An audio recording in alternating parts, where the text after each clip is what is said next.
Hai semua, kali ni kan saya nak share resepi kek sarang semut yang kenyal-kenyal sebab saya tambahkan tepung ubi.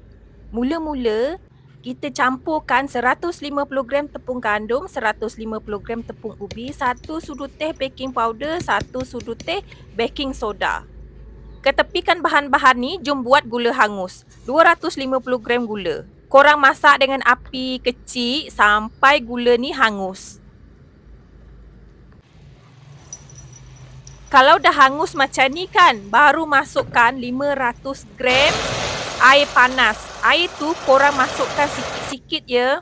Selepas masukkan air panas, bolehlah korang tambahkan 90 gram butter ataupun margarin.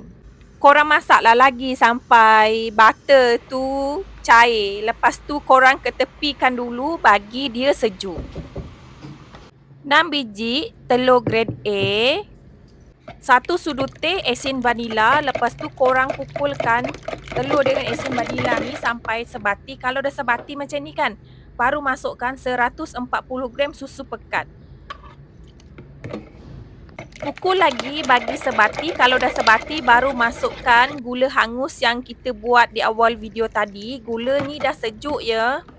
Korang gaul-gaul lah bagi sebati. Kalau dah sebati tu, baru masukkan bahan-bahan kering tu.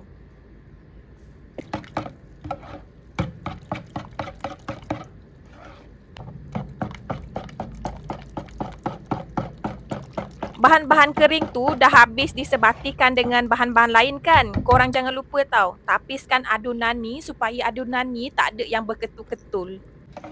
Korang boleh tengok kan, lepas ditapis ni, adunan ni dia smooth je. Lepas tu, korang boleh perapkan selama 1 jam untuk mendapatkan rongga-rongga sarang semut masa dibakar nanti.